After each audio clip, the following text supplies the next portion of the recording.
안녕하세요. 3월 13일 목요일 마이드라에 오신 여러분들을 환영하고 축복합니다.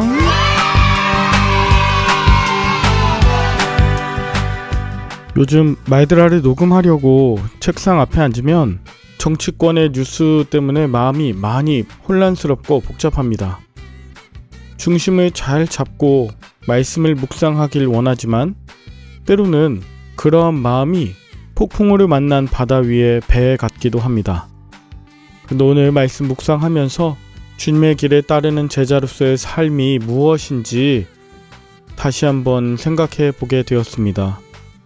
여러분들도 마음이 많이 복잡하고 어려우시다면 오늘 말씀을 통해서 우리 그리스도인들이 무엇에 집중하고 관심해야 하는지를 다시 한번 생각하는 기회가 됐으면 좋겠습니다. 그럼 오늘의 마이드라를 힘차게 시작해 보도록 하겠습니다. 자, 출발!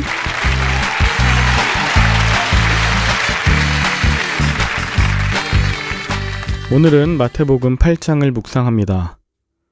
오늘 본문 1절은 예수께서 산에서 내려오시니 수많은 무리가 따르니라 라고 하면서 시작합니다. 마태복음 5장부터 7장까지 산 위에서 보물과 같은 말씀을 제자들에게 알려주신 주님께서 이제 그 산에서 내려오시자 수많은 무리가 따릅니다. 여러분, 제자가 있고요, 무리가 있습니다. 제자는 말씀을 듣고 주님과 함께하는 삶이고, 수많은 무리는 말씀 없이도 자신이 원하는 것을 위해서 주님을 따르는 사람들입니다. 예수님은 마태복음 4장 23절에서 가르치고 전파하시고 고치셨다고 하면서 가르치시고 전파하신 이야기가 산상수훈 전후로 나왔다면 오늘 8장은 고치시는 장면에 대한 이야기입니다. 오늘 2절에 보니까 한 나병 환자가 나와서 절하며 이르되 주여 원하시면 저를 깨끗하게 하실 수 있나이다 합니다. 자, 이거 자체가 굉장히 충격적인 장면입니다. 자, 나병 환자는 원래 무리로부터 분리되어 있어야 했는데 어떻게 그 한 나병 환자가 나와서 예수님께 절하며 주여 원하시면 저를 깨끗하게 하실 수 있나이다 라고 할 수 있었을까요? 그건 누군가가 나병 환자에게 예수님에 대해서 알려주었기 때문이겠죠. 그분이 주님이시고 원하시면 당신을 깨끗하게 하실 수 있다고 전해주었고 그 말씀을 들은 나병 환자가 예수님 앞에 나오게 된 것이죠. 모든 복음은 누군가에게 전해준 사람이 있었기 때문에 열매를 맺게 되는 것 아니겠습니까? 자, 이것이 본문에는 드러나지 않지만 너무나 귀한 일입니다. 누가 전했을까? 그때 예수님이 3절 손을 내밀어 그에게 대시며 이르시되 내가 원하노니 깨끗함을 받으라 하십니다. 즉시 그의 나병이 깨끗하여 졌죠. 이것도 충격적인 장면입니다. 나병 환자는 당시 부정한 자라고 여겨졌기 때문에 무리에서 분리되어 있어야 하고 그의 몸에 손을 댄다는 것 자체는 율법적으로 금기시된 일이었습니다. 정결한 것이 부정한 것에 닿으면 부정해진다. 이것이 그때까지 유대인들이 갖고 있었던 사고이자 율법의 법칙이었거든요. 그런데 오늘 예수님께서는 나병 환자에게 손을 내밀어 대셨어요. 이게 역접촉의 신학입니다. 정결한 것에 부정한 것이 닿으면 정결해진다. 예수님이 죄인을 만나면 회복되고 의로운 자가 된다. 여러분, 이게 얼마나 대단한 사건인지 모릅니다. 예수님은 기존에 있었던 모든 법칙과 사람들의 고정관념을 깨뜨리시고 생명 살리는 일에 최선을 다하고 계신 거예요. 그러면서 4절 아무에게도 이르지 말고 가서 제사장에게 몸을 보이고 모세가 명한 예물을 드려서 그들에게 입증하라고 하면서 그가 다시금 그 공동체에 속해서 살아갈 수 있도록 회복시켜 주십니다. 나를 따라와라. 내가 시키는 대로 해라. 내가 고쳐졌으니 나한테 예물을 가져와라 하는 것이 아니었어요. 자, 이제 5절부터 보면 백부장의 하인을 고치는 사건이 나옵니다. 예수님이 가버나움에 들어가시자 한 백부장이 나와서 예수님께 간구하죠. 자, 여기 나오는 백부장은 로마 군대의 100명의 군사를 거느리고 있는 대장입니다. 이르되 주여 내 하인이 중풍병으로 집에 누워 몹시 괴로워하나이다. 아까 나병 환자도 주여라고 말했고요. 이번엔 백부장 역시 주여라고 합니다. 예수님께서는 백부장의 주인이시니 한 1000부장, 10,000부장쯤 되어야 하나요? 자신의 상관 그것을 넘은 주인이시라고 고백하는 이 고백이 얼마나 대단한지 몰라요. 왜냐하면 지금 백부장은 로마 사람이잖아요. 당시에 권력과 군대를 갖고 있는 자로서 예수님에게 함부로 할 수도 있었던 사람이거든요. 이스라엘을 지배하고 있는 로마인으로서 백부장은 굉장히 대단한 사람이었습니다. 그런데 그가 예수님께 나와 간구하는 것이 자신의 하인의 중풍병을 고쳐달라고 하는 것이었어요. 예수님이 고쳐주겠다. 그랬더니 백부장이 8절에 주여 내 집에 들어오심을 나는 감당하지 못하겠사오니 다만 말씀으로만 하옵소서. 그러면 내 하인이 나을 것입니다. 예수님은 생명의 주인이시라서 말씀하시면 그가 살아나게 될 것입니다. 예수님이 10절 백부장의 말을 듣고 놀랍게 여겨 그를 따르는 모든 자들에게 말씀하십니다. 여기 이스라엘 사람들 모두에게 이만한 믿음을 찾지 못했다. 이 사람은 유대인이 아닌 이방인임에도 불구하고 그의 진실함과 나를 주로 믿고 따르는 제자로서의 자세가 구비되어 있는 사람이다 라고 칭찬하고 있는 것입니다.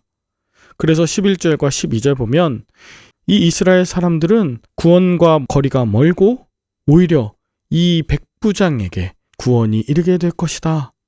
물론 예수님은 유대인들도 고쳐주셨어요. 나병 환자도 고쳐주셨어요.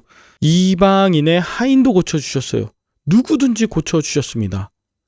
그 이야기가 이제 14절부터 나오는데 예수님은 멀리 있는 사람만이 아니라 그의 제자 베드로의 장모, 열병으로 앓아누운 것을 보시고 그의 손을 만지사 열병이 떠나가게 하고 회복시켜 주셨어요. 가까운 사람도 잊지 않으셨어요. 또 16절 날이 저물자 사람들이 귀신 들린 자를 많이 데리고 왔을 때 예수께서 말씀으로 귀신들을 쫓아내시고 병든 자들을 다 고치셨습니다. 다 고치셨어요. 어느 누구도 그 앞에 나오는 자들을 거절하지 않으시고 깨끗게 하셨습니다. 그러자 수많은 무리들이 예수님을 애워쌉니다. 그때 예수님은 18절에 건너편으로 가기를 명하셨습니다. 수많은 무리를 통해서 인기 높아지는 것에 관심하지 않으셨어요. 오히려 한 사람 한 사람의 제자들을 기억하시고 진정 예수님과 함께하는 제자 양육하는데 시간과 마음을 들이셨습니다. 19절 한 서기관이 나와서 어디로 가시든지 제가 주님을 따르겠습니다 했을 때 인자는 머리 둘 곳이 없다. 또 제자 중에 한 사람은 주여 내가 먼저 가서 내 아버지를 장사하게 하소서라고 했더니 그들의 죽은 자들을 장사하게 하고 너는 나를 따르라 라고도 말씀하세요. 즉 예수님을 따르다 보면 병고침의 역사도 있고 귀신 들린 자가 떠나가게 되는 기적도 보지만 이 모든 것이 우리에게 평안하거나 풍요롭거나 늘 성공으로 보이진 않습니다. 예수님은 이 모든 일을 통해서 제자로서 강건해지시길 바라고 계시는 겁니다. 23절부터 27절까지 제자들과 함께 배를 타고 갈릴리 바다에 가시는데 풍랑이 일자 배가 흔들려서 제자들은 예수님을 깨우면서 25절 주여 구원하소서 우리가 죽겠나이다 라고 합니다. 정말 두려웠을 수 있습니다. 그런데 제자들에게 온전한 믿음이 없었어요. 매일 예수님 곁에서 예수님이 고치시고 역사하시는 그 권능을 체험하면서도 어려움 앞에서는 믿음을 갖지 못하고 그저 공포와 두려움에 휩싸여 우리가 죽겠나이다 라고 했던 것입니다.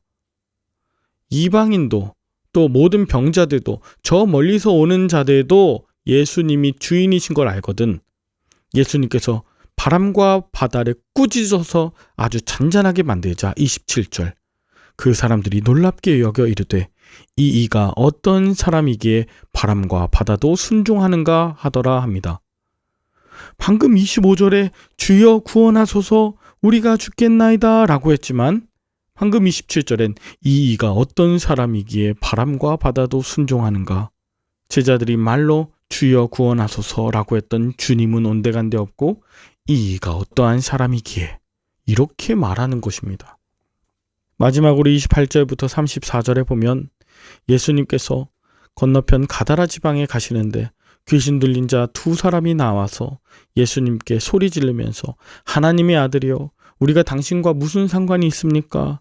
우리를 괴롭게 하시겠습니까? 우리 저 돼지떼에 들어가게 해주십시오.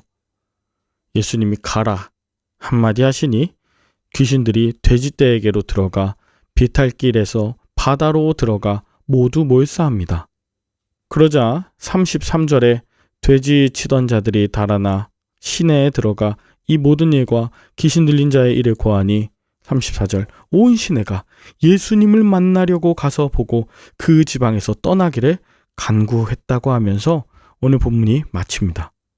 두 사람의 영혼을 살리셨고 이에 모든 사람들이 예수님을 만나려고 왔는데 그 목적이 그 지방에서 제발 떠나달라고 그저 귀신 들려도 괜찮고 부정하다고 여긴 그 돼지떼를 쳐도 괜찮고 우리는 우리의 방식대로 살 것입니다 라고 하는 이들의 완악한 모습이 마치 예수님을 믿고 따르겠다고 하는 제자의 모습이 아닌가 씁쓸함을 남겨주면서 본문이 마치죠. 저는 오늘 본문을 보면서 예수님을 따르다 보면 다양한 사람들을 만나고 다양한 사건이 벌어짐을 보게 됩니다. 때로 풍랑도 만나고 아버지가 돌아가셔서 장례를 치러야 되는 경우도 생깁니다. 귀신 들린 자들도 많이 보고요. 밤 늦게까지 사람들이 몰려오면서 때로 돼지떼가 당신 때문에 죽었다고 항의하러 오는 것도 보게 됩니다. 예수님과 함께 있을 때 그런 다양한 어려움들, 피곤한 일들, 불편한 일들, 무섭고 두렵고 떨리는 일들이 발생합니다. 그런데 그게 이상한 일이 아니라는 거죠. 우리가 예수 그리스도의 제자, 하나님 나라의 일꾼이 되기 위해서 온전한 믿음, 성령님의 권능을 갖고 있어야 되는 그 시간에 우리가 마주하는 모든 일들은 예수님을 향한 굳건한 믿음을 갖게 하는 일이 될 것입니다. 오늘 하루도 고치시고 살리시며 가르치시는 주님의 길을 따르실 수 있기를 간절히 축복합니다. 함께 기도할까요? 하나님 아버지, 수많은 무리들이 예수님을 따르지만 주님 앞에 나아오는 한 사람이 내가 되게 하여 주시옵소서. 주님을 따르다가 보면 다양한 사람을 만나고 다양한 사건이 생깁니다. 그때마다 주님이 나와 함께 계심을 잊지 않게 하옵시고 믿음으로 주님을 고백하는 간증의 시간 되게 하여 주옵소서.